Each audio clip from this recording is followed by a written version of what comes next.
यहीं से जानना, जहां हो वहीं जानना, बुद्धि से जानना, यही चमत्कार है। इसीलिए भगवान ने पहले कहा आश्चर्यवत पश्यति कश्चिदेनम आश्चर्यवत वदति तथैव चान्यः, तो इतना जो विराट है यहीं बैठे बैठे और उसको जान लिया, कैसा विलक्षण है।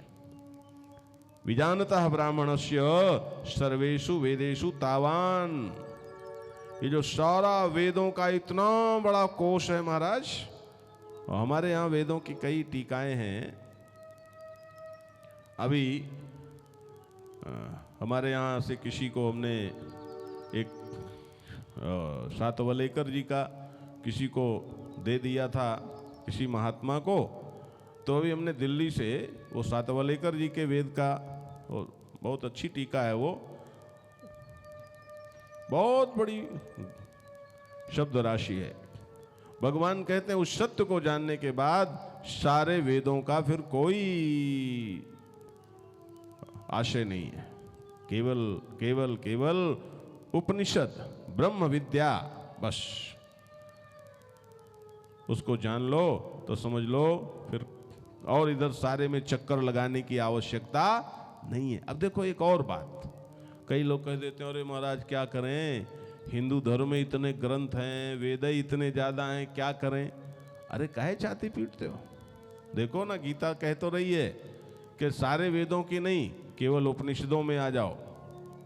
दारा शिकोह को जब उपनिषद मिल गए, अरे बाबा उसने कहा मैं तो फारसी में अनुवाद कराऊंगा। औरंगजेब ने कहा तू मेरा भाई है, ये क्या कहता है, मैं तुझे मृत्यु दंड दूंगा। अरे बोले मैंने उपनिषद पढ़ लिए, अब मरने का ही टंटा खत्म हो गया, मैं मरूंगा ही नहीं। वो बेचारा परेशान हो गया, कहीं वास्ता वो क्या समझे कि उपनिषदों के न मरने का मतलब क्या है। उसने सोचा ये कह रहा है मरूंगा नहीं, मृत्युदंड दूं, मरे नहीं तो और बाय बाई हो जाएगी उपनिषदों की, इसलिए मृत्युदंड कैंसिल कर दिया उसने। ध्यान देना, उपनिषद विद्या उसकी ओर भगवान संकेत करते हैं, ब्रह्म विद्या उसकी ओर संकेत करते हैं। और ध्यान देना, सर्वोपनिषदो गावो दोग्धा गोपाल नंदनः पार्थो वत्सः सुधीर भोक्ता दुग्धम गीता मृतम महत्। ये सारे जो उपनिषद हैं वो गाय है, और उन सारे उपनिषदों रूपी गाय का जो दुग्धामृत है वह गीता है, दूहने वाले कृष्ण और उस दूध को पीने वाला बछड़ा अर्जुन। ध्यान देना, अब कितना सरल कर दिया, ये 700 श्लोकों की गीता, बस कुछ नहीं, कहीं भटकने की जरूरत नहीं है, हैं? भगवान कहते हैं बस इसमें आ जाओ, इधर उधर सारी राशि में परेशान होने की आवश्यकता नहीं। अब आइए वह श्लोक भगवान बोल रहे हैं जो गीता का सबसे प्रसिद्ध श्लोक है। कर्मण्येवाधिकारस्ते मां फलेषु कदाचन मां कर्मफल हेतुर्भूः मां ते संगोऽस्तु कर्मणि। ये श्लोक सबसे प्रसिद्ध हुआ। नीति के क्षेत्र में, दर्शन के क्षेत्र में एक फिलोसफर हो गया है जर्मनी का इमैनुअल कांट। इमैनुअल कांट की जो फिलॉसफी है वो इसी श्लोक से निकली हुई है, याद रखो।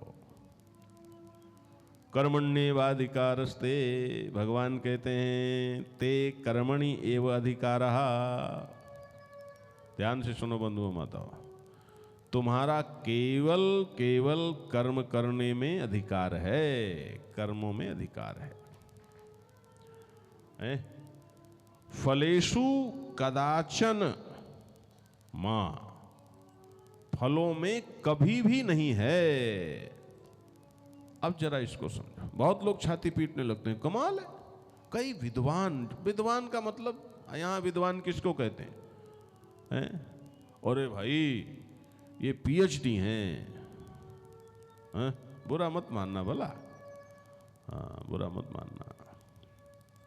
मुझे तो जितने पढ़े लिखे लगते हैं ना उतने अनपढ़ नहीं लगते। अब क्या लगते हैं ये मैं नहीं बोलूंगा, बोलो सच्चिदानंद भगवान की, नहीं तो तुम बुरा मान जाओगे। पढ़ा लिखा वैसे मैं भी हूं, ऐसी बात नहीं। हाँ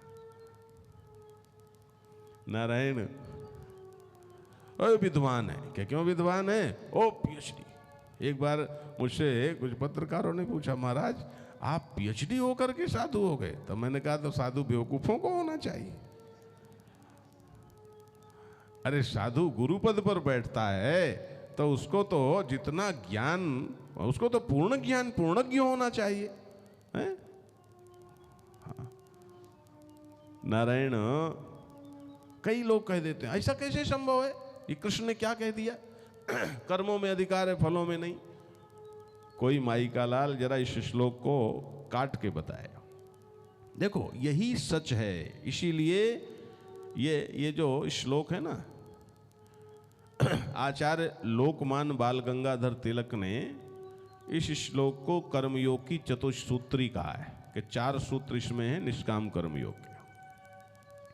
ये 2 टूक है महाराज, आप जरा समझो तो आपको समझ में आएगा। भगवान कहते हैं तुम्हारा कर्मों में कर्म करने में अधिकार है, फलों में कभी नहीं। अभी अधिकार जरा समझो क्या है। कभी नहीं, भगवान कहते हैं कभी नहीं। तो जब कह रहे हैं कभी नहीं तो वही सच है। इसी को बुद्धि योग भी कहते हैं, इसी को समत्व योग भी कहते हैं, ये इसको निष्काम कर्म योग भी कहते हैं। अब जरा समझो आप, कर्म करने में अधिकार है, फलों में नहीं। आप असल में जब अधिकार शब्द सोचते हो ना तो एकदम से आपको लगता है मेरापन, वहीं चूक जाते हो।